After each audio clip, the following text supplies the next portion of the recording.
ইসলামী শরিয়াতে যতগুলো বিধান আছে এই বিধানগুলোকে এক নজরে দুই ভাগে ভাগ করা যায়।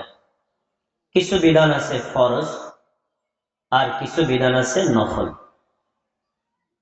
নফল বিধানগুলো ঐচ্ছিক আর ফরজ বিধানগুলো হলো আবশ্যিক।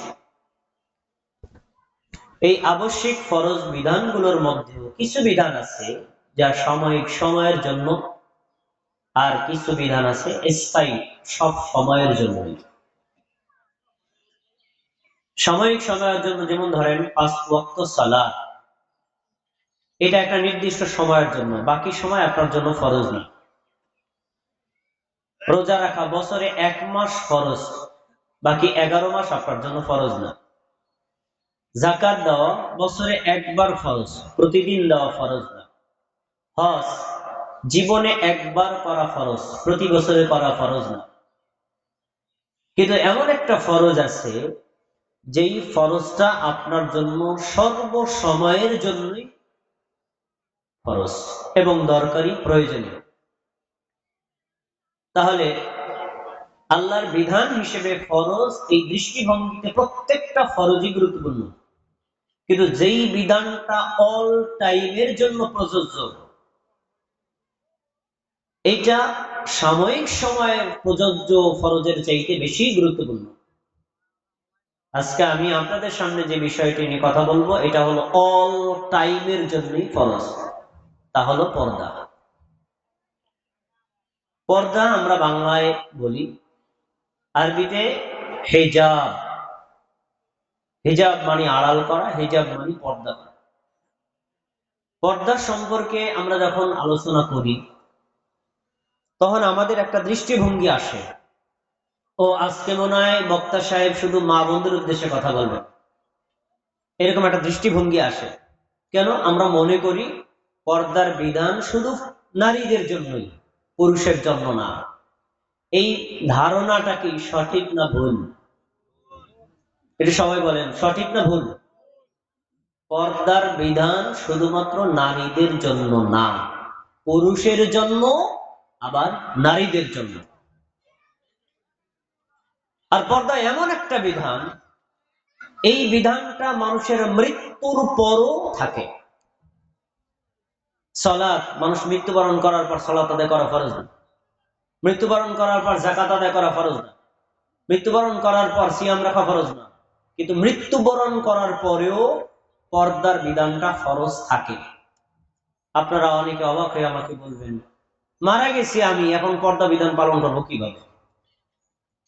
উত্তর হলো, আপনি যদি মারা যান, আপনি যদি মৃত্যুবরণ করেন, কোন একটা কারণবশত যদি আপনি একজন পুরুষ হন, আপনার নাভির নিচ অংশ বের হয়ে যায়, হাঁটু বের হয়ে যায়, হাঁটু এবং নাভির মাঝখানের কোন অংশ বের হয়ে যায়, আপনার জন্য ঢাকা ফরজ না। কিন্তু আমি যে উপস্থিত জীবিত আছি, আমি যদি দেখি, তাহলে আমার জন্য ফরজ আপনার ওই অংশ ঢেকে দেওয়া। তাহলে কি বোঝা গেল? পর্দার বিধানটা মৃত্যুর পরেও থাকে।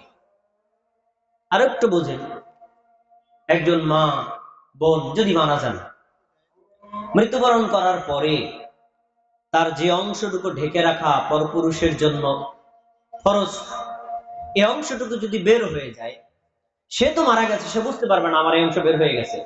কিন্তু আপনি আর আমি যদি দেখি ওনার এই অংশ বের হয়ে গেছে, তাহলে আপনার আমার জন্য ফরজ যে আমরা কাপড় সংগ্রহ করে দিয়ে তার ওইটুকু ঢেকে দিব। যদি ঢেকে না দেই, যিনি মারা গেছেন তার গুনাহ হবে না, আমার আর আপনার গুনাহ হবে।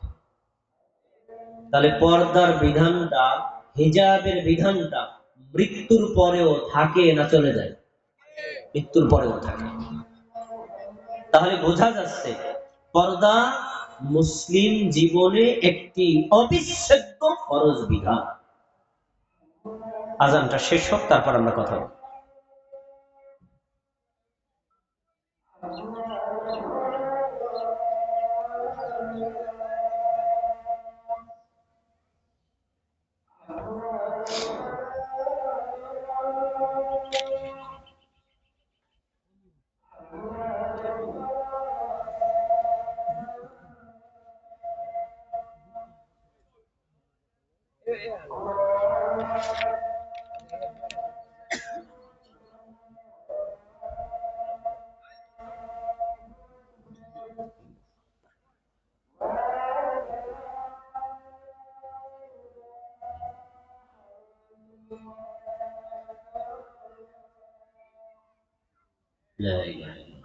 সম্মানিত ভাই, তা আমি বলতে চাচ্ছিলাম পর্দা অল টাইমের জন্য পালনই একটি ফরজ বিধান।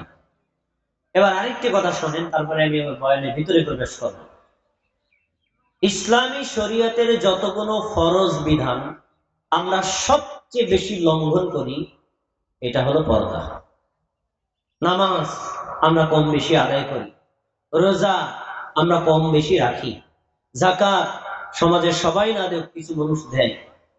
কিন্তু পর্দা হলো এমন একটা ফরজ বিধান, সাধারণ মানুষের মধ্যে পর্দা তো উঠেই গেছে, নারী পুরুষদের মধ্যে, জেনারেল মানুষদের মধ্যে থেকে পর্দা তো উঠেই গেছে। এমনকি যারা আমরা নিয়মিত ইবাদত করি, নিয়মিত সালাত আদায় করি, নিয়মিত ইসলামের বিধানগুলো মেনে চলার চেষ্টা করি, এই ধার্মিক মানুষদের মধ্যেও পর্দার বিধান অনেক বেশি লঙ্ঘন হয়। অথচ এই পর্দার বিধান মেনে চলার সম্পর্কে আল্লাহ রাব্বুল আলামিন নিজে আদেশ করেছেন, নবীর জন্য অপেক্ষা করে রাখেন। দলিল দেখেন, সূরাতুন নূর 30 নম্বর আয়াতে আল্লাহ বলেন, কুল্লিল মুমিনিনা ইয়াগুদ্দু মিন আবসারিহিম ওয়া ইয়াহফাযু ফুরুজাহুম। নবী তুমি বলো, যারা মুমিন পুরুষ তারা যেন পরনারী থেকে নিজেদের চক্ষুকে নিম্নগামী করে রাখে। রাস্তা দিয়ে চলবেন, চক্ষু বন্ধ করে তো চলবেন না। চলার সময় যখন একজন পরনারী আপনি রাস্তায় দেখবেন, সাথে সাথে আপনার চক্ষু নিম্নগামী করতে হবে। একবারে বেশি দ্বিতীয়বার দৃষ্টি দেওয়া যাবে না, আল্লাহর আদেশ। এরপরে আল্লাহ তাআলা বলছেন, ওয়ায়াহফাযু ফুরুজাহুম, তারা যেন তাদের লজ্জাস্থানকে হেফাজত করে, মানে লজ্জাস্থান দ্বারা যেন কোনোভাবেই জিনা না করে। আল্লাহ তাআলা নবীর মাধ্যমে আয়াতের মধ্যে মুমিন পুরুষদের জন্য দুইটা আদেশ করেছেন। এক, পরনারীর দিকে তাকানো যাবে না। দুই, লজ্জাস্থান দিয়ে জিনা করা যাবে না। পরের আয়াত দেখেন, আল্লাহ বলছেন, ওয়াকুল্লিল মুমিনাতি ইয়াগুদুনা মিন আবসারিহিন্না ওয়া ইয়াহফাযনা ফুরুজাহুন্না। নবী তুমি মুমিন নারীদেরকে বলো, তারা যেন পরপুরুষ থেকে নিজেদের চক্ষুকে নিম্নগামী করে রাখে, তারা যেন তাদের লজ্জাস্থানের হেফাজত করে। তাহলে চোখের হেফাজত শুধু পুরুষের জন্য না নারীদের জন্য, লজ্জাস্থানের হেফাজত শুধু পুরুষের জন্য না নারীদের জন্য। এরপরে আল্লাহ তাআলা বলছেন, ওয়ালা ইউবদিনা যিনাতাহুন্না, নারীরা যেন তাদের শরীরে কোন সৌন্দর্য প্রকাশ না করে।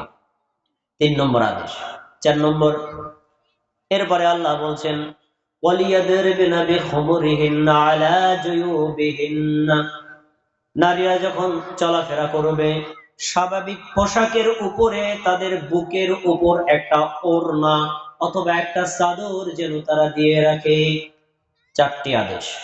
এরপরে আল্লাহ বলছেন আয়াতের শেষের দিকে, ওয়ালা ইয়াদরিবনা বিআরজুলিহিন্না লিয়ুলামা মা ইউখফিহিন্না, তারা চলাফেরা করার সময়, হাঁটার সময় এমন ভাবে যেন পদক্ষেপ না করে, এমন ভাবে যেন না হাঁটে, এমন ভাবে যেন না চলে, যাতে তাদের পায়ের সৌন্দর্য প্রকাশিত হয়ে যায়। এই যে আল্লাহ তাআলা এই আয়াতের মধ্যে নারীদের 6টি আদেশ করেছেন। এখন তো আমার সাথে কথা বলতে হবে।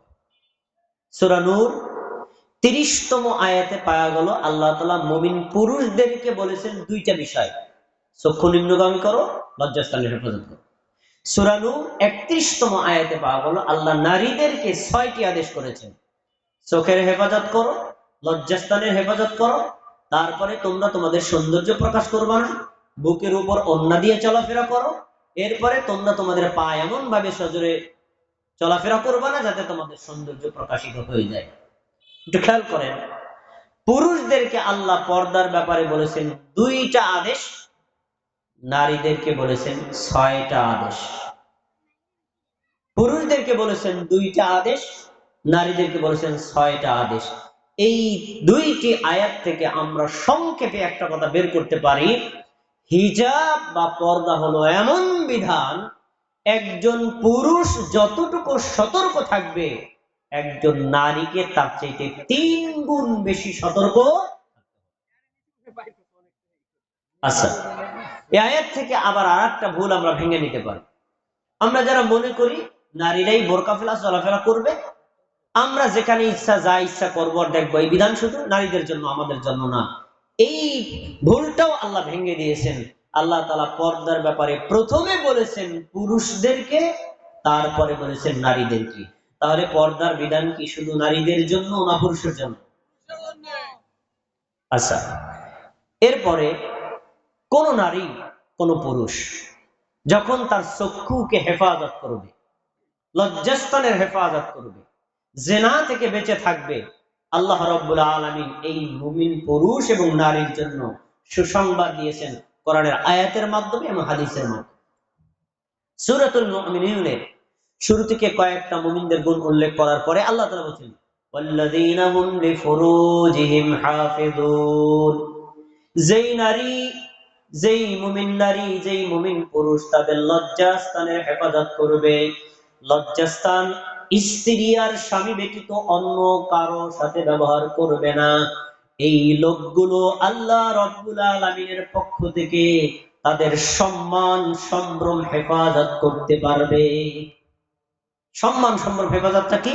আল্লাহ তাআলা বলছেন যে ফাউলাইকা হুমুল ফাউলা ফামানিবাতাকা ওয়াইরা যালিকা, যারা এই আল্লাহর বিধানগুলো লঙ্ঘন করবে, উলাইকা হুমুল আদুন, তারা হলো সীমা লঙ্ঘনকারী। আর যদি কেউ জেনা না করে, লজ্জাস্থানের হেফাজত করে, আল্লাহ তাআলা তাকে গায়রু মালুমিন, অপদস্থ, অপমান, লাঞ্ছনা থেকে সম্মানজনক অবস্থানে রাখবেন। আলহামদুলিল্লাহ।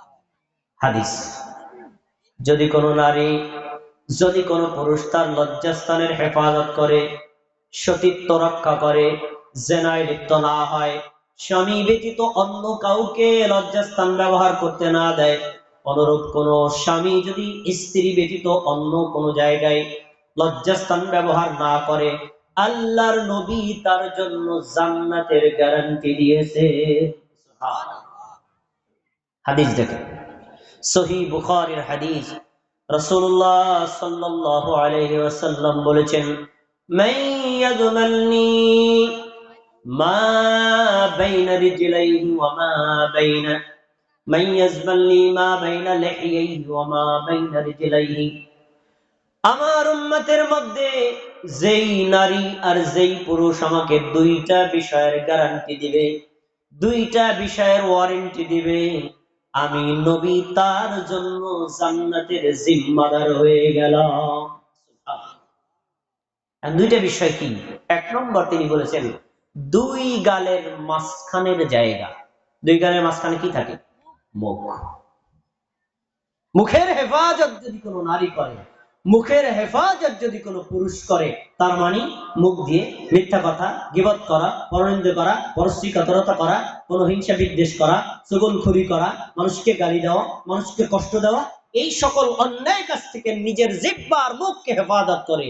1 নম্বর কাজ। 2 নম্বর হচ্ছেন ওমা বাইনা রিজলাইহি, যেই নারী, যেই পুরুষ তার 2 পায়ের মাঝখানে মানে লজ্জাস্থানের হেফাজত করবে, আমি আল্লাহর নবী তার ব্যাপারে ওয়ারেন্টি দিলাম, তার ব্যাপারে গ্যারান্টি দিলাম, তাকে জান্নাতে নেওয়ার দায়িত্ব আমি নবী। বলেন সুবহানাল্লাহ। তাহলে লজ্জাস্থানের হেফাজত করলে জান্নাত পাওয়া যাবে, অর্থাৎ জেনা থেকে বেঁচে থাকবে। মুখের হেফাজত করলে জান্নাত পাওয়া যাবে, এই জান্নাতের গ্যারান্টি দিয়েছেন নবী। এই নবী যদি কোনো ওয়ারেন্টি আর গ্যারান্টি দেয়, কোনো সন্দেহ আছে?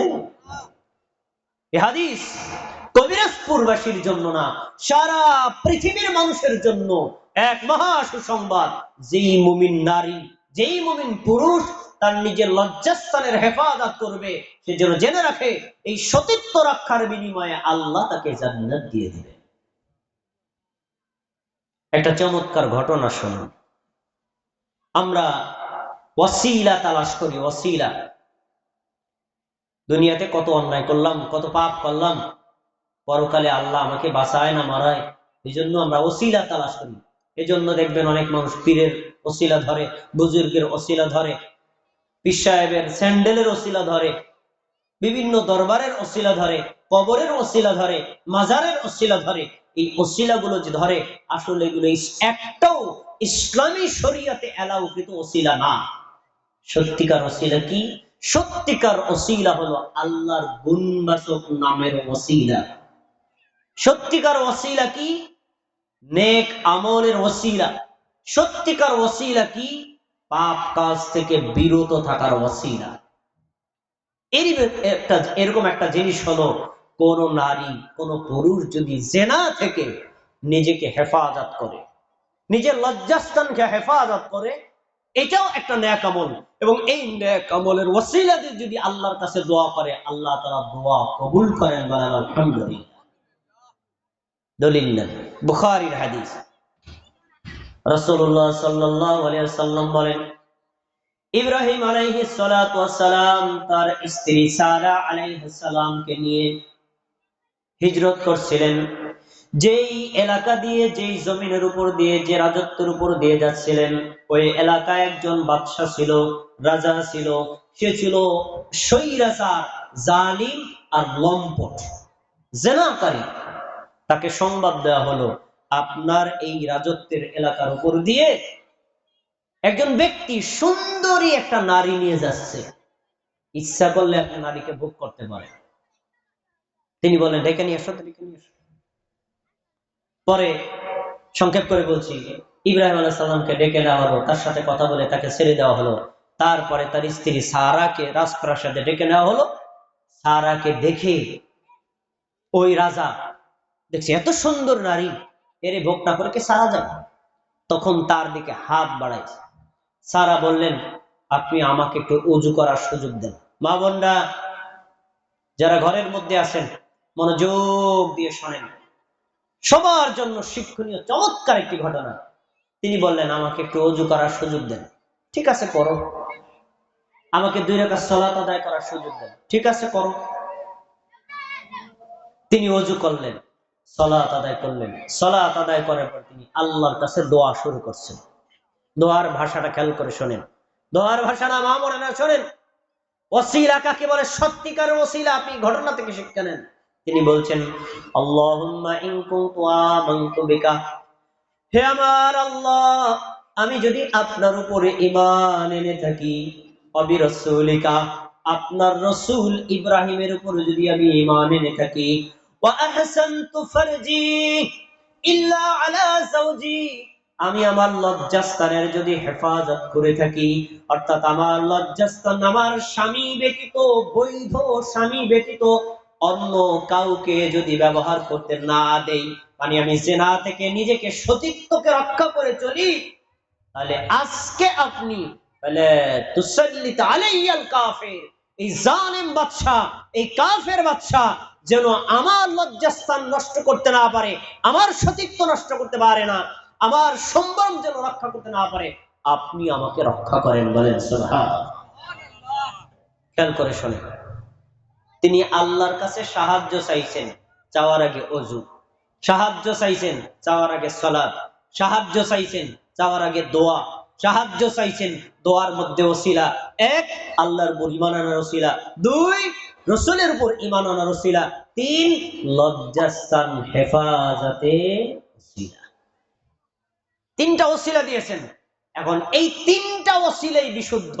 3 ওসিলা দিয়ে যখন আল্লাহর কাছে দোয়া করেছেন, আল্লাহর সাহায্য সাথে সাথে এসে গেছে। ওই লম্পট বাদশা বেহুশ হয়ে মাটিতে পড়ে গেছে। বলেন সুবহানাল্লাহ। তারপরে আর তার সম্মান রক্ষা করতে পারে নাই। ঘটনা বড়, আমি এখান থেকে মূল শিক্ষাটা আপনার সামনে তুলে ধরছি। প্রিয় মা বোনেরা, মনোযোগ দিয়ে শোনেন। বাবারা, ভাইয়েরা, মনোযোগ দিয়ে শোনেন। এ হাদিস প্রমাণ করে নিজের লজ্জাস্থান হেফাজত করা ইসলামী শরীয়তে একটা বড় নেক আমল। জেনা থেকে যেই নারী, জেনা থেকে যেই পুরুষ নিজেকে হেফাজত করবে, নিজে কখনো জেনা থেকে মুক্ত থাকবে, স্বামী ব্যতীত অন্য কাউকে লজ্জাস্থান ব্যবহার করতে দেবে না। কোন স্বামী যদি স্ত্রী ব্যতীত অন্য কাউকে লজ্জাস্থান ব্যবহার করতে না দেয়, এটা একটা নেক আমল। এই নেক আমলের ওসিলা যদি দোয়া করে, সাহায্য করবেন কে? আল্লাহ।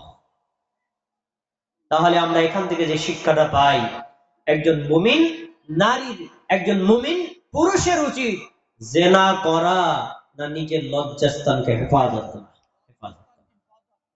তাই আজকের এই পর্দার বিধানগুলো থেকে আমরা এই শিক্ষাটা নেব।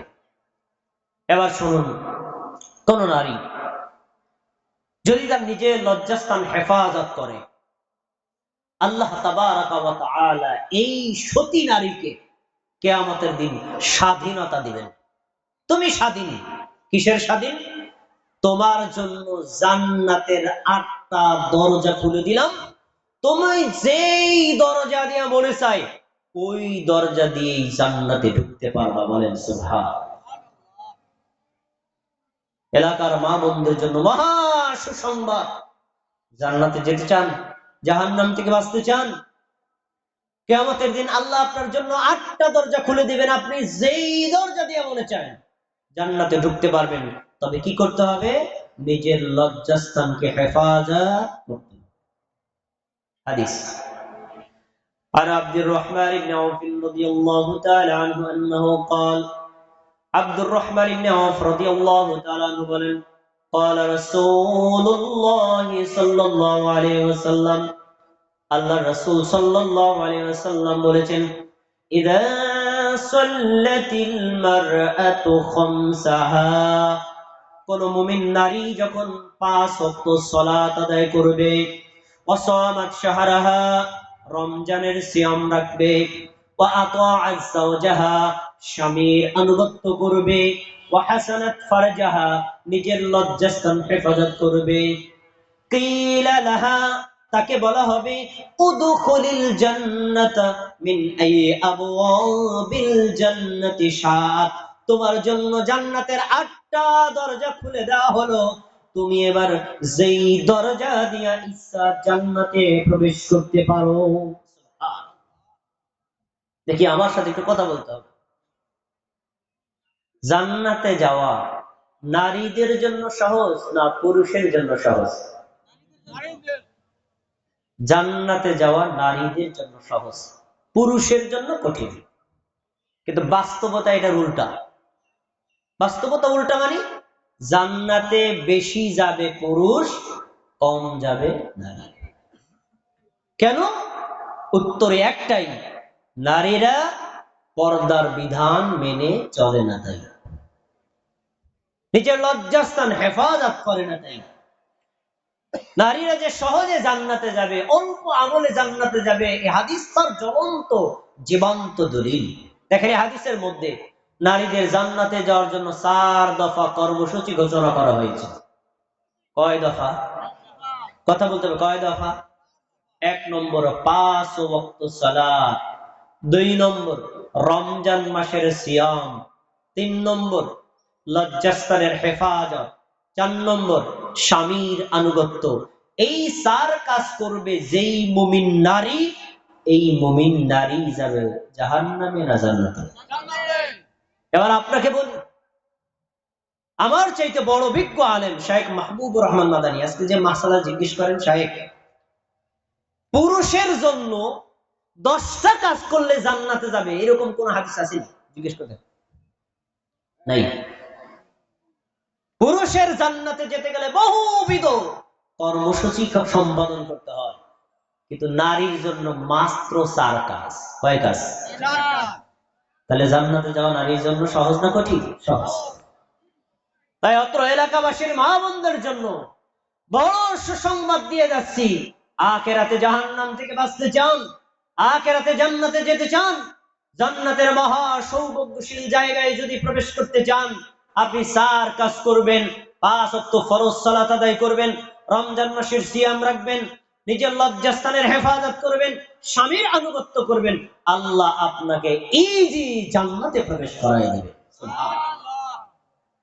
হাদিস কেন বলেছি? এর ভিতরে একটা অংশ আছে নিজের লজ্জাস্থানের হেফাজত করা, মানে পর্দা মেনটেন করা, চলা, নিজের সম্মান, সম্ভ্রম, আত্মমর্যাদাকে রক্ষা করে চলা, বেপর্দায় চলাফেরা না করা। এই হাদিস তার প্রমাণ। প্রিয় ভাইয়েরা, সময় সংক্ষিপ্ত, অনেক কথা আছে, আমি সংক্ষেপে কয়েকটা গুরুত্বপূর্ণ কথা আপনাদের সামনে পেশ করছি। পর্দার বিষয়ে আমাদের সমাজে অনেক মা বোন ভুল জগতে বসবাস করে। ভুল জগতে বসবাস মানে তাদেরকে বলা হয়েছে যা, তারে করা উল্টা কাজ করে, যা বলে তার উল্টা করে। যেমন রাসূলুল্লাহ সাল্লাল্লাহু আলাইহি ওয়াসাল্লাম পুরুষদেরকে বলছেন, তোমরা তোমাদের টাকনুর উপরে পোশাক পরবা। তার মানে পুরুষের টাকনু খোলা থাকবে, দেখা যায়। আর নারীদেরকে বলছেন উল্টা, তোমরা তোমাদের পা ঢেকে রাখবা। এখন আপনি বাস্তবে গিয়ে দেখেন, যদি শহরের কোনো বাজারে মার্কেটে যান, 10 জন পুরুষকে দেখলে দেখবেন 10 জনের ভিতরে 9 জনের প্যান্ট টাকনুর নিচে। আর 10 জন মাকে বোনকে যদি দেখেন, দেখবেন 10 জনের মধ্যে 8 জনেরই টাকনু খোলা, তার পায়জামা, তার সালোয়ার থাকে উপরে। তার মানে টাকনু খোলা রাখা হয়। তাহলে আল্লাহর নবী বললেন কি আর আমরা করি কি? উল্টা। এরকম একটা দৃষ্টান্ত আপনার সামনে পেশ করছি, আপনারা একটু বুঝে সে উত্তর দিবেন। মা বোনরা যারা আড়ালে থেকে আমাদের কথা শুনছেন, খুব খেয়াল করে কথাগুলো শুনুন, উত্তর দিবেন আপনারা। আমি আপনাদের জিজ্ঞেস করব, আমার স্ত্রী আর আমার কন্যা, খেয়াল করে শুনতেছেন সবাই? আমার স্ত্রীর বয়স উদাহরণস্বরূপ ধরেন 40 বছর, আমার কন্যার বয়স 15 বছর। বাড়িতে মাত্র একটা বোরকা আছে। সবাইকে আমার কথা শুনতেছেন? একটা বোরকা আছে। এখন আমার স্ত্রী এবং আমার কন্যা দুইজনেরই বাড়ি থেকে বের হওয়া দরকার। বলেন তো বোরকাটা পরবে কে? কে পরবে? আমাদের সমাজে তাই করে না? এটা করে? আমি রাস্তা দিয়ে হাঁটেন, মায়ের বয়স 70 বছর, যার শরীরে কোনো যৌবনের তেজও নাই, কোনো লক্ষণও নাই, কোনো আকর্ষণও নাই। মেয়ের বয়স 20 বছর, বোরকা পরছে মা, আর মেয়েকে ওপেন করে রাস্তায় পাশাপাশি নিয়ে হেঁটে যাচ্ছে। এমন কাজ আমাদের সমাজের মা বোনদের মধ্যে আছে না নাই?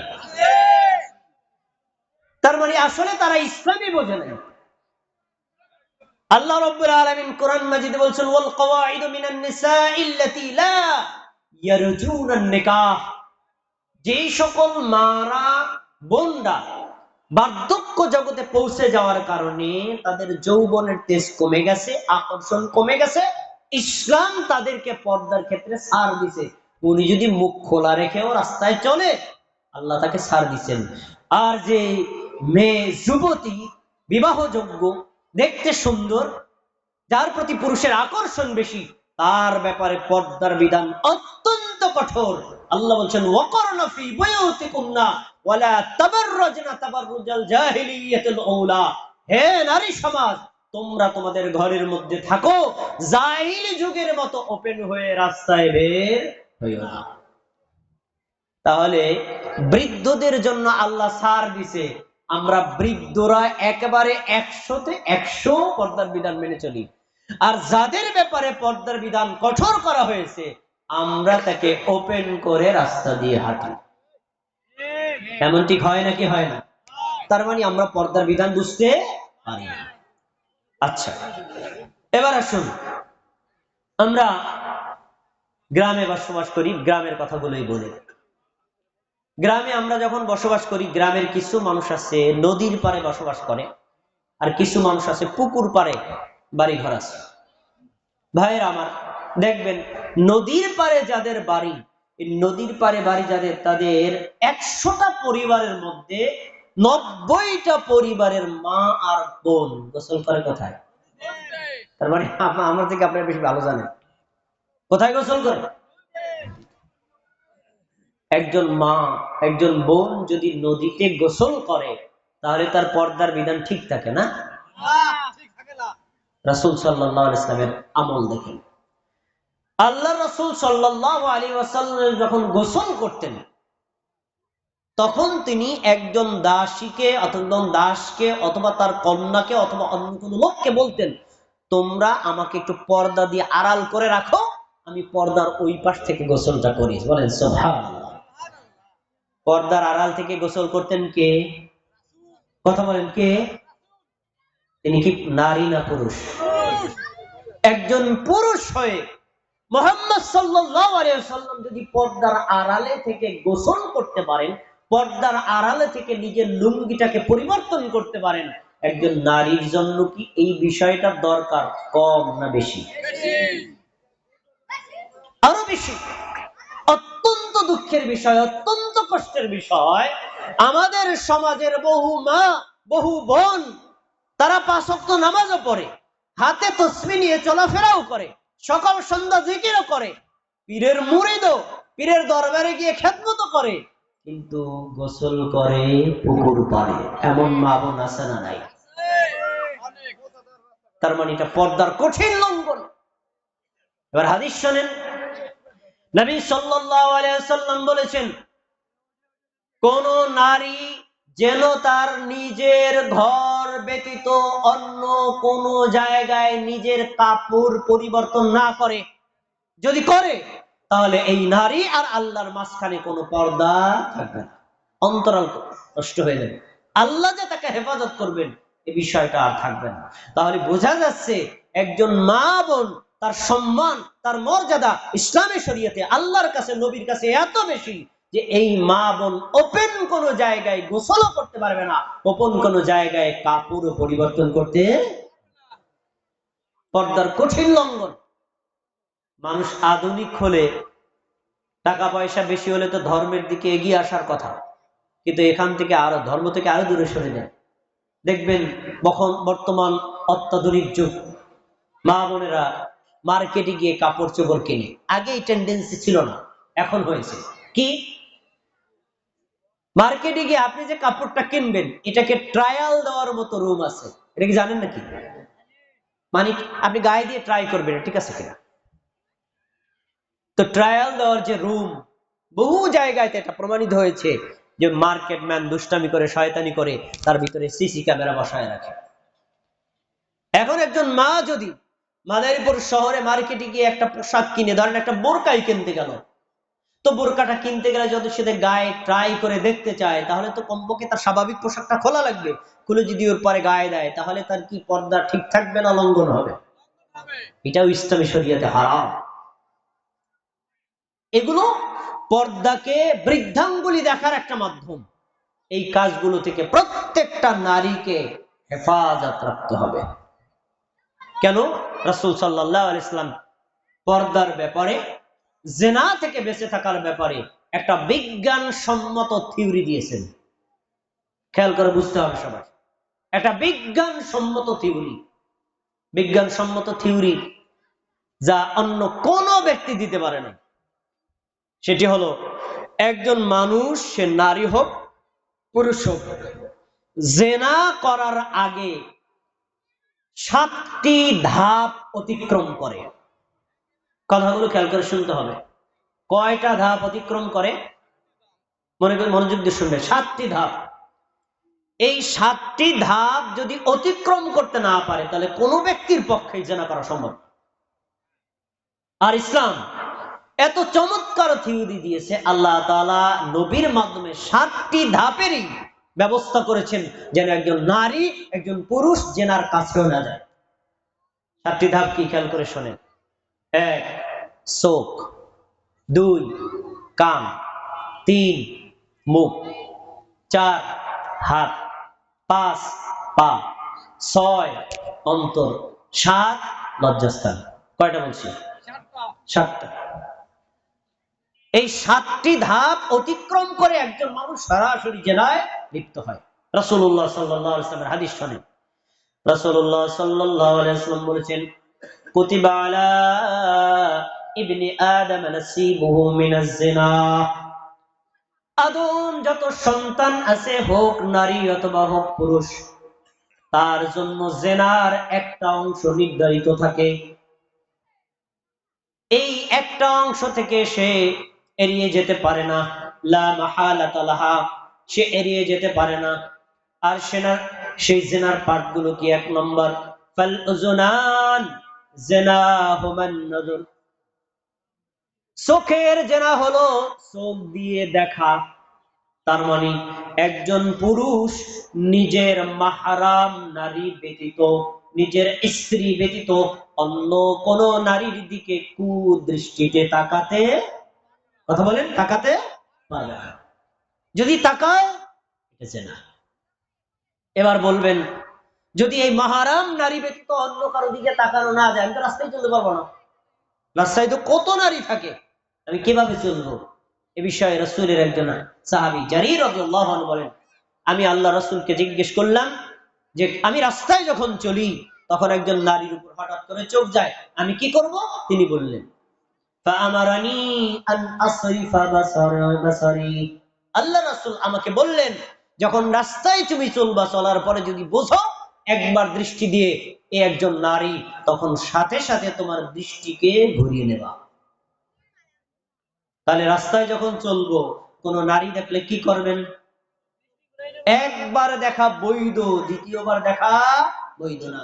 আলী রাদিয়াল্লাহু তাআলা আনহু নবী সাল্লাল্লাহু আলাইহি ওয়াসাল্লাম বলেন, ইয়া আলী লা তুতবিউন নাযরাতান নাযরাতাল উলা, ইয়া আলী তুমি প্রথম দৃষ্টির পরে দ্বিতীয়বার আর তাকাতে পারবে না, ফা ইন্নালাকাল উলা ওয়া লাইসাত লাকাল আখিরা, প্রথমবার দেখা তোমার জন্য বৈধ, কারণ সে তুমি না হলে তুমি রাস্তায় চলতে পারবে না, দ্বিতীয়বার তোমার জন্য আর বৈধ না।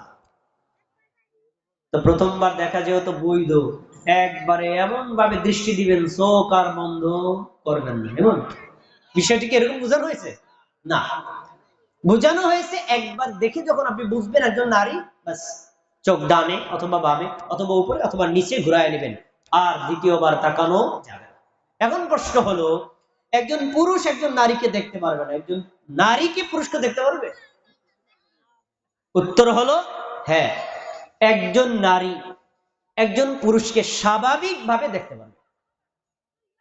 এই ধরনের আমি এখন ওয়াজ করতেছি, একজন নারী যদি আমাকে দেখে স্বাভাবিক, বৈধ। বা আপনি বসে আছেন, আপনাকে যদি দেখে বৈধ, কিন্তু আপনাকে দেখার পরে যদি তার ভিন্ন কোনো অশ্লীল দৃষ্টিভঙ্গি আসে, তখন আর দ্বিতীয়বার তাকানো নারীর জন্য বৈধ না। যদি তাকায়, এটাই হলো জেনা। তাহলে চোখের জেনা আছে না নাই? এরপরে 2 নম্বর নবী সাল্লাল্লাহু আলাইহি ওয়াসাল্লাম বলছেন, ওয়াল উদনান জিনাহুমাল ইস্তিমা, দুই কানের জেনা হলো কান দিয়ে তার কথা শোনা। কোন পুরুষ যদি কোন নারীর রসালো কথা শোনে, কোন নারীর কণ্ঠে গান শোনে, অনুরূপ ভাবে কোন নারী যদি কোন পুরুষের কণ্ঠ শোনে, আকর্ষণের দৃষ্টিভঙ্গি নিয়ে শোনে, তাহলে এটা হলো কানের জেনা। নারীর জন্য যেমন হারাম, পুরুষের জন্য তেমন হারাম। 3 নম্বর, জেনাহুল কালাম, মুখ দিয়ে কথা বলা। প্রথমে মানুষ দেখে, তারপরে শোনে, এরপরে বলে। এই যে ধাপগুলো লক্ষ্য করেন, বলে। এরপরে একজন পুরুষ যদি নারীর সাথে কথা বলে, নারী যদি পুরুষের সাথে কথা বলে, এবং সে কথাটা যদি অবশ্যই খারাপ দৃষ্টিভঙ্গিতে বলে, আকর্ষণের দৃষ্টিভঙ্গিতে বলে, তাহলে এটা হলো মুখের জেনা, জিহ্বার জেনা। 4 নম্বর, হাত দিয়ে স্পর্শ করা। রাসূলুল্লাহ সাল্লাল্লাহু আলাইহি ওয়াসাল্লাম নিজের হাত দিয়ে কখনো কোনো নারীকে স্পর্শ করেন নাই। মাহরাম নারী ব্যতীত অন্য কাউকে কখনো তিনি স্পর্শ করেন নাই। রাসূল সাল্লাল্লাহু আলাইহি ওয়াসাল্লাম এটা বৈশিষ্ট্য। মুমিনদের একই বৈশিষ্ট্য হবে, মুমিন নারীদেরও একই বৈশিষ্ট্য হবে, মুমিন পুরুষদের একই বৈশিষ্ট্য হবে। কোন নারী কোন পুরুষকে স্পর্শ করবে না, কোন পুরুষ কোন নারীকে স্পর্শ করবে না। এটা ইসলামী শরীয়তের হাত দিয়ে কৃত জেনা। এরপরে হলো পা দিয়ে হেঁটে যাওয়া। কোন নারী যদি কোনো পুরুষের সাথে দেখা করার জন্য, কোন পুরুষ যদি কোনো নারীর জন্য দেখা করার জন্য যায়, তাহলে এটা কিসের জেনা? পায়ের জেনা। আজকে আজকে কত তারিখ আপনাদের জানা আছে? 14 ফেব্রুয়ারি 2026 সালে 14 ফেব্রুয়ারি সারা পৃথিবীতে যুবক যুবতীরা একটা দিবস পালন করে, নাম দিয়েছে বিশ্ব ভালোবাসা দিবস। আসলে কি এটা বিশ্ব ভালোবাসা দিবস না বিশ্ব বেহায়া দিবস? বিশ্ব জেনা দিবস। জাতিসংঘের কোন সনদে অথবা কোন দেশের সনদে এটা উল্লেখ নাই আজকের এই দিনটা বিশ্ব ভালোবাসা দিবস না, এটা হলো সেন্ট ভ্যালেন্টাইন ডে, যাজক ভ্যালেন্টাইন দিবস। খ্রিস্টানদের একটা ধর্মীয় দিন, যুবক যুবতীরা এটা বানাই নিয়েছে প্রেম নিবেদনের দিন। এটা ইসলামী শরীয়তে বৈধ না হারাম? আল্লাহ তাআলা কঠিন ভাবে বলেছেন, ইন্নাল্লাযীনা ইউহিব্বুনা আন তাশিআল ফাহিশাতু ফিল্লাযীনা আমানু লাহুম আযাবুন আলীমুন ফিদ দুনিয়া ওয়াল আখিরাহ। বিদেশের বিভিন্ন সংস্কৃতি আমদানি করে মুসলমানদের মধ্যে ঢুকায়া দেয়া কোন মানুষ যদি চায় মুমিন নারী আর পুরুষ অশ্লীলতার মধ্যে ডুবিয়ে থাকুক, অন্যায় কাজ করুক, জেনায় লিপ্ত হোক, তাহলে তারা যেন জেনে রাখে আল্লাহ তাআলা তাদের জন্য দুনিয়াতেও রেখেছেন যন্ত্রণাদায়ক শাস্তি, আখিরাতেও তাদের জন্য রয়েছে যন্ত্রণাদায়ক শাস্তি। তাই আজ বিশ্ব ভালোবাসা দিবসের নামে সারা বাংলাদেশের আনাচে যে নারী আর যে পুরুষ, এক নারী আর এক পুরুষের সাথে, এক পুরুষ আর এক নারীর সাথে দেখা করতে গেছে, কথা বলেছে, ফুল দিয়েছে, সম্মান করেছে, শ্রদ্ধা করেছে, ভালোবাসা নিবেদন করেছে, যতগুলো জেনা করেছে প্রত্যেকটা চোখের জেনা, মুখের জেনা, হাতের জেনা, পায়ের জেনা, লজ্জাস্থানের জেনা, অন্তরের জেনা। এই জেনা করবে যারা জান্নাতে যেতে পারবে না। এরকম আমাদের দেশে কি এরকম চলছে না? কে চলছে না? আল্লাহ তাআলা এই বিজাতীয় সংস্কৃতি থেকে আমার মা আমার বোনদেরকে রক্ষা করুন, বলেন আমিন। একটা প্রসঙ্গক্রমে কথা আসতে পারে, ঠিক আছে, নিজের স্ত্রী ব্যতীত, স্বামী ব্যতীত অন্য কাউকে 14ই ফেব্রুয়ারিতে ভালোবাসা নিবেদন করলে ফুল দিলে তো হারাম হয়। যদি আমি আমার স্ত্রীকে একটা ফুল দেই, হুকুম কি? আমার স্ত্রী যদি স্বামীকে বলে ঠিক আছে আসেন আজকে ভালোবাসার দিবস, আপনাকে স্বাগত জানাই, তার হুকুম কি? উত্তর হারাম। কেন? কারণ এই ইসলামী শরিয়াতে, কোরআনে হাদিসে এরকম কোন নির্দিষ্ট দিন করে ভালোবাসা নিবেদনের কথা কোরআন হাদিসে কোথাও নাই, বরং এটা খ্রিস্টানদের সভ্যতার একটা নির্ধারিত দিন। ওই দিনকে কেন্দ্র করে যদি আপনি নিজের স্বামী, নিজের স্ত্রীকেও ভালোবাসা নিবেদন করেন, তাও হারাম। এগুলো থেকে আমাদের বেরিয়ে আসতে হবে। প্রিয় ভাইরা, যে কথাগুলো বলতে চাচ্ছিলাম আমার আলোচনা শেষের দিকে, হাদিসটা একটু শেষ করে দেই। রাসূল সাল্লাল্লাহু আলাইহি ওয়াসাল্লাম বলছেন, এরপরে কোন পুরুষ কর্তৃক নারীর প্রতি ঝুঁকে যাওয়া, প্রত্যাশা করা, আকর্ষণ জাগা, অথবা কোন নারী কর্তৃক পুরুষের প্রতি ঝুঁকে যাওয়া, নিজের অন্তর দ্বারা তাকে কাছে পাওয়ার কামনা করা, এটা হলো অন্তরের জেনা। 6টা স্তর গেল, এবার 7ম স্তর হলো সরাসরি লজ্জাস্থান দিয়ে জেনা করা। আমি কেন বলেছিলাম হাদিসটা বিজ্ঞান সম্মত? কোন নারী, কোন পুরুষ, কোন মুমিন ব্যক্তি যদি নিজের চোখের হেফাজত করে, নিজের মুখের হেফাজত করে, নিজের কানের হেফাজত করে, নিজের হাতের হেফাজত করে, নিজের পায়ের হেফাজত করে, নিজের অন্তরের হেফাজত করে, 6টা স্তরে হেফাজত করলে তার দ্বারা লজ্জাস্থান দিয়ে জেনা হবে না, হবে না, হতে কখনো পারে না।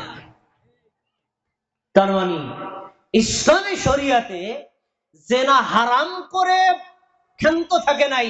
জেনার যত রাস্তা আছে প্রত্যেকটা রাস্তা ইসলাম ক্লোজ করে দিয়েছে, বলেন আলহামদুলিল্লাহ। এখন এই রাস্তাগুলো মানার দায়িত্ব কার? আমাদের। আমাদের ভাইরা আমার, এজন্য আমাদের সকলের উচিত ইসলামে আল্লাহ তাআলা, আল্লাহ নবী সাল্লাল্লাহু আলাইহি ওয়াসাল্লাম যে পর্দার বিধানগুলো দিয়েছেন, এই পর্দার বিধানগুলো মেনে চলা। নারীও পর্দার বিধান মেনে চলবে, পুরুষও পর্দার বিধান মেনে চলবে। তবে পুরুষ যতটুকু সতর্ক নিয়ে চলবে, নারী তার চাইতে 3 গুণ বেশি সতর্ক থাকবে। 2টা কথা বলে আলোচনা আমি শেষ করে দিচ্ছি। প্রথম কথা হলো, আমি নিজে পর্দায় থাকলাম, চোখকে হেফাজত করি, কখনো জেনা করি না, নিজেকে খুব সাধু অবস্থায় রাখি, কিন্তু আমার কন্যা, আমার ছেলে, আমার স্ত্রী, আমার ভাই, আমার বোন, যারা আমার অধীনে থাকে, তারা যদি এই ধরনের জেনায় লিপ্ত হয়, আমার করণীয় কি? চুপ থাকা না বাধা দেওয়া? আমাদের সমাজের কিছু ধার্মিক মানুষ আছে, দেখবেন সাজদা দিতে দিতে কপালে দাগ পড়ে গেছে, মাথা থেকে টুপি খোলে না, কিন্তু তার সামন দিয়ে মেয়ে প্রাপ্তবয়স্ক মাথা তুলে রাস্তা দিয়ে হাঁটছে। এমন মুসল্লি আছে না নাই? এরা বোঝে না ইসলামী শরীয়তের বিধানই বোঝে। একজন পুরুষের মাথায় যদি কোনো দিন টুপি না দেয়, গুনাহ হবে? আর একজন প্রাপ্তবয়স্ক মা বোন, কন্যা, স্ত্রী যদি মাথা খোলা রেখে চলাফেরা করে রাস্তায়, তাহলে এটা কঠিন মানে মারাত্মক গুনাহ হবে। এমন গুনাহ যতক্ষণ সে খোলা রাখবে ততক্ষণ এক টানা কবিরা গুনাহ হতেই থাকবে। তা আমাদের সমাজে কিছু মানুষ আছে নিজেকে সুফি বলে প্রমাণ দেয়, কিন্তু নিজের কন্যার ব্যাপারে উদাসীন, ছেলের ব্যাপারে উদাসীন। জানে ছেলে মেয়ে জেনা করতেছে, জানার পরে না জানার ভান ধরে। অনেক মায়ের আছে নিজের মেয়ে জেনায় লিপ্ত, নিজে গোপন করে রাখে, স্বামীকেও বলে না। এমন লোক আছে না নাই? তাদের জন্য চরম হাদিস। রাসূলুল্লাহ সাল্লাল্লাহু আলাইহি সাল্লাম বলেছেন, সালাসাতুল লা ইয়ানজুরুল্লাহ আযজা ওয়া জাল্লা ইলাইহিম ওয়া লা ইউযাক্কিহিম ওয়া লা ইউযাক্কিহিম। তিন শ্রেণীর মানুষ আছে যাদের দিকে আল্লাহ তাআলা ফিরে তাকাবেন না, আল্লাহ তাআলা তাদেরকে পরিশুদ্ধ করবেন না, তাদের জন্য রয়েছে যন্ত্রণাদায়ক শাস্তি। আরেকটা হাদিস এসেছে, কদ হারামাল্লাহু আলাইহিমুল জান্নাহ, আল্লাহ তাদের জন্য জান্নাত হারাম করে দিয়েছেন। এই তিন শ্রেণীর মানুষ কারা জেনে রাখেন। এক, মদুনিমুল খমর, যারা নিয়মিত মাদক দ্রব্য পান করে। নিয়মিত মাদক দ্রব্য মানে প্রতিদিন মদের বোতল টেবিলে রেখে মদ পান করে। এই ধারণা ভুল। শুধু মদেই কি মাদক দ্রব্য? আর কোন মাদক দ্রব্য নাই? আছে। মদ, ইয়াবা, গাঁজা, ফেন্সিডিল, তারপরে কোকেইন, হেরোইন, ড্রাগ। অনুরূপ ভাবে আরো কিছু আছে যা ধার্মিক মানুষ খায়। বিড়ি, সিগারেট, জর্দা, সাদা পাতা, গুল, এগুলো কি মাদক দ্রব্য নয়? এইগুলো নিয়মিত খায় যারা, তাদের জন্য ভয়ঙ্কর শাস্তি। আল্লাহ তাকে ক্ষমা করবেন না, তার দিকে ফিরেও তাকাবেন না। দুই নম্বর, যেই ছেলে যেই মেয়ে তার বাবা মায়ের অবাধ্য, বাবা মায়ের কথা শোনে না। ইসলামী শরীয়তে নিষিদ্ধ এমন কোন কাজ যদি বাবা আদেশ করে আপনি মানবেন না, নিষিদ্ধ এমন কোন কাজ যদি মা আদেশ করে তখন আপনি মানবেন না। কিন্তু ইসলামী শরীয়তে যদি নিষিদ্ধ না করে, বাবা বলে, মা বলে, সন্তান সে কথা মানতে বাধ্য। যদি না মানে, এই সন্তানকে আল্লাহ ক্ষমাও করবেন না, তার দিকে ফিরেও তাকাবেন না। তিন নম্বরটা অত্যন্ত জটিল। তিন নম্বর হলো আদ-দাইয়ুস। তৃতীয় ব্যক্তি হচ্ছে দাইয়ুস। দাইয়ুস শব্দটা আপনারা শুনছেন আগে? শুনছেন? তৃতীয় ব্যক্তি হচ্ছে দাইয়ুস। দাইয়ুস কাকে বলে? জেনা করে যে তাকে বলে জেনাকারী বা জেনাকারিনী। আর জেনা দেখার পরেও নীরবে মেনে নেয় যে, বাধা দেয় না যে, তাকে বলা হয় দাইয়ুস। 14ই ফেব্রুয়ারিতে আমি সাধু মানুষ মসজিদের মধ্যে বলে এসে জিকির আজকার করি, মসজিদে বসে নামাজ পড়ে রাস্তা দিয়ে বের হচ্ছি। আমার মেয়ের যদি এই 14ই ফেব্রুয়ারি পালন করার জন্য শাড়ি পরে এখান থেকে কবিরাজপুর এলাকায় যায়, আমি দেখার পরেও যদি নিজে না দেখার ভান করি, বাধা না দেই, আমার মেয়ে হলো জেনাকারী আর আমি হলাম দাইয়ুস। আল্লাহর নবী বলেছেন দাইয়ুস জান্নাতে যাবে না, ওরে আল্লাহ ক্ষমাও করবেন না। এমন দাইয়ুস আমাদের দেশে লোক আছে না নাই? অনেক আছে। আল্লাযী ইউকিররু ফি আহলিহিল খুবুসা, নিজের ছেলে, নিজের মেয়ে, নিজের স্ত্রী যখন আমি জানবো জেনা করে, যে কোনো মূল্যে জেনাকে বন্ধ করে দিতে হবে। যদি আপনি জেনা বন্ধ না করেন, আপনি মেনে নিলে আপনি হলেন দাইয়ুস, আপনি জান্নাতে ঢুকতে পারবেন না। আল্লাহ তাআলা আমাদের সবাইকে এই ভয়ঙ্কর জেনা থেকে ফিরে থেকে পর্দার বিধানগুলো মেনে চলার তৌফিক দান করুন। সবশেষ একটা কথা বলে আলোচনা শেষ করব। আমার মা বোনেরা যারা বাড়িতে আছেন একটু খেয়াল করে আমার শেষ কথাটা শোনেন। আর আপনারা ভাইয়েরা যারা আছেন একটু আমার দিক তাকায় কথাটা শোনেন। প্রশ্ন করব আমি, একজন পুরুষের কতটুকু অংশ ঢেকে রাখা ফরজ আর একজন নারীর কতটুকু অংশ ঢেকে রাখা ফরজ? আমি অনেক সচেতন মানুষকে জিজ্ঞেস করছি, বলতে পারে না। দেখি আপনারা বলেন, একজন পুরুষের কতটুকু ঢেকে রাখা ফরজ? নাভি থেকে হাঁটু পর্যন্ত ঢেকে রাখা ফরজ। উত্তর সঠিক। এবার নারীদের কতটুকু ঢেকে রাখা ফরজ?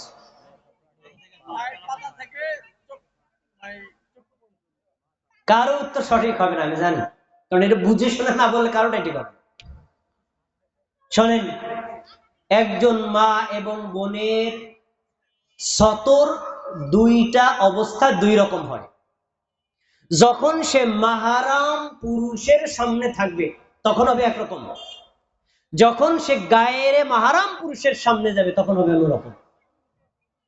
উদাহরণস্বরূপ, নিজের আপন বাবা, নিজের আপন ছেলে, নিজের আপন মামা, নিজের আপন চাচা, নিজের আপন ভাই, এই ব্যক্তিদের সামনে যখন একজন মা, একজন বোন, একজন কন্যা, একজন স্ত্রী, প্রাপ্তবয়স্ক নারী থাকবে, তখন তার হিজাবের সতর হলো সে বুক ঢেকে রাখবে। বুক ঢেকে রাখা ফরজ। পেট পিঠ ঢেকে রাখবে, একটু ঢেকে রাখা ফরজ। খেয়াল করে শোনেন, নাভি থেকে হাঁটু পর্যন্ত ঢেকে রাখবে, এইটুকু ঢেকে রাখা ফরজ। বাবার সামনে মাথা ঢাকা ফরজ না, বাবার সামনে, ভাইয়ের সামনে গলা ঢাকা ফরজ না, হাত ঢাকা ফরজ না, পায়ের নিচের নলার অংশ ঢেকে রাখা ফরজ না।